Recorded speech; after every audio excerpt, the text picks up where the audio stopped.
Ready. आज हम लोगों ने विभिन्न प्रचार माध्यमों से इस कोरोना वायरस से बचने, अपनों को बचाने के उपाय बहुत अच्छे से सीख लिए हैं। पर यह बेहद ज़रूरी हो जाता है कि अपनी सेहत के साथ साथ हम अपने मन को भी स्वस्थ रख सकें। मन स्वस्थ होगा तो भय मुक्त होगा। भय मुक्त चित्त, भय मुक्त मन आज के परिप्रेक्ष्य में बहुत ज़रूरी हो जाता है। मैं ये बात इसलिए कह रहा हूँ क्योंकि अभी कुछ 2 केस हमारे सामने हमारे मिलने वालों के आए जो 60 से ऊपर थे। ये लोग किसी तरह से कोरोना पॉजिटिव हो गए। अब इन लोग कोरोना पॉजिटिव हो गए, 60 से ऊपर थे, तो इन लोगों को एक भय उत्पन्न हो गया इनके मन में कि अब तो मैं कोरोना पॉजिटिव, पता नहीं क्या होगा। उस भय की वजह से उनको हार्ट अटैक हुआ और उनकी मृत्यु हो गई। शायद यदि उनका चित्त, उनका मन भयमुक्त होता तो शायद वो इस कोरोना वायरस से फाइट करके स्वस्थ हो सकते थे।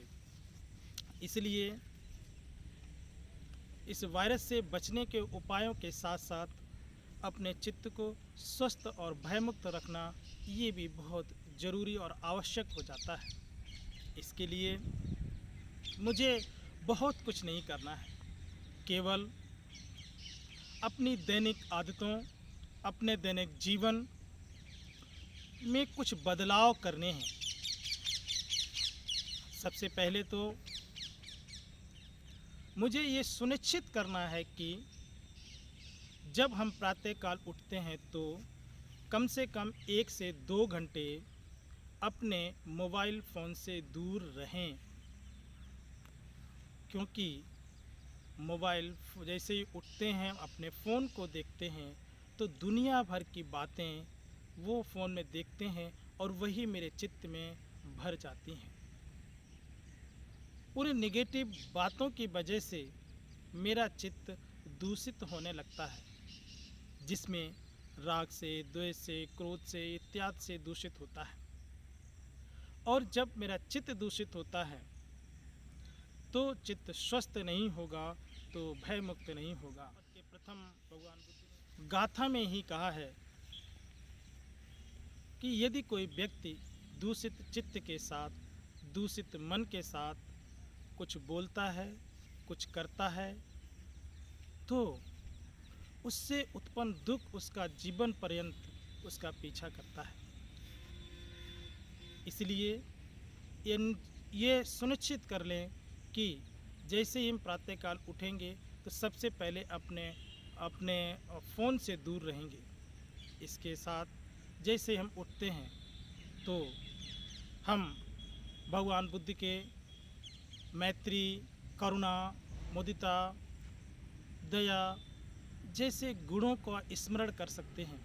उससे भी मेरा चित्त जो है वो प्रसन्न होगा, स्वस्थ होगा, भयमुक्त होगा। इसके साथ साथ हम भगवान बुद्ध के बताए मंगल मैत्री का अभ्यास कर सकते हैं।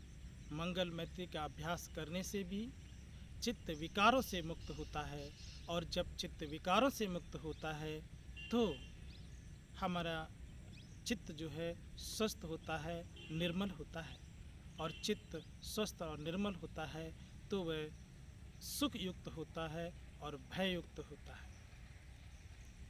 इसलिए एकदम सुनिश्चित कर लें, पहला अपना कर्तव्य कि जैसे ही सुबह उठें तो सबसे पहले फ़ोन से दूर रहें, और उसके साथ साथ हम उठते ही भगवान बुद्ध के गुणों का स्मरण करें, और फिर मंगल मैत्री सुबह उठ कर के दुनिया की बातों को अपने चित्त में रख लेते हैं तो पूरे दिन वो वैसी ही चलती हैं, और इन नकारात्मक विचारों से हमेशा दुखों की प्राप्ति होती है। और यदि हम इससे दूर रहते हैं, सकारात्मक विचारों को अपने चित्त में समाहित करते हैं, तो हमेशा सुख की अनुभूति होती है, क्योंकि पूरे दिन वैसे ही चलते हैं। इसलिए प्रातःकाल उठ कर के सबसे पहले हमको अपने मोबाइल फ़ोन से दूर रहना है, और उसके साथ साथ हमें तथागत के मैत्री, करुणा, मुदिता रूपी गुणों का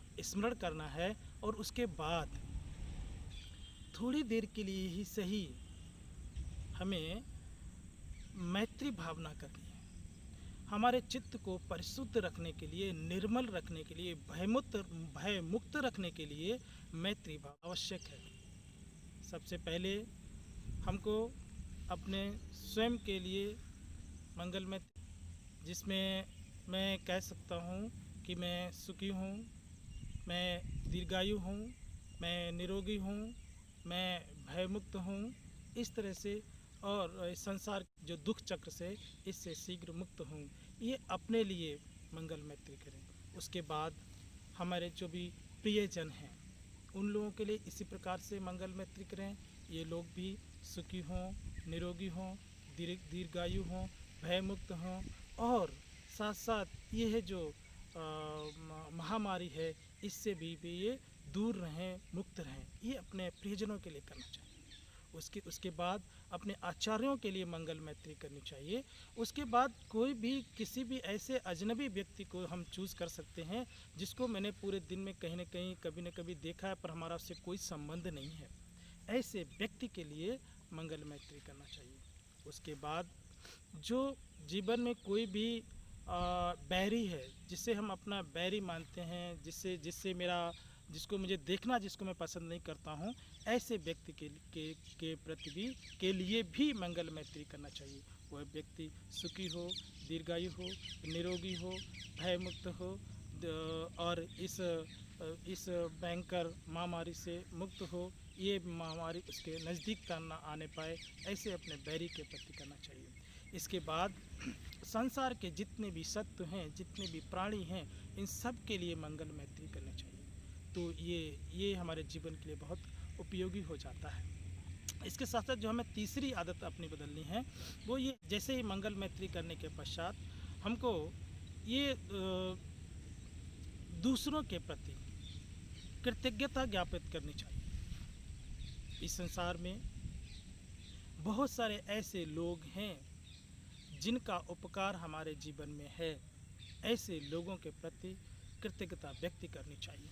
भगवान बुद्ध ने मंगल सूत्र में 32 प्रकार के सुखी जीवन के कारण बताए हैं। उसमें से एक भगवान ने कहा कतिपुंजता, अर्थात कृतज्ञता व्यक्त करना, जिसमें हमारे माता पिता जिन्होंने हमें जन्म दिया, जिन्होंने पाल पोस कर इतना बड़ा किया, और हमारे आचार्य, मित्रगण, जिसका भी जीवन में हमारे प्रति कुछ न कुछ उपकार जरूर रहा होगा, जिसका भी, उस सब के प्रति कृतज्ञता ज्ञापित करनी चाहिए। हम सब जानते हैं कि जीवन में बहुत सारी चीज़ें, पूरे दिन में बहुत सारी चीज़ें ऐसी हैं जिसमें दूसरों की हम बुराइयां करने के लिए, बहुत कुछ है पूरे दिन में बहुत कुछ मिलता है, पर यदि चित्त को इन बुराइयों से कृतज्ञता की तरफ मोड़ते हैं तो वो मेरे लिए सुखकर होता है, मेरे लिए हितकर होता है, मेरे लिए कल्याणकारी होता है।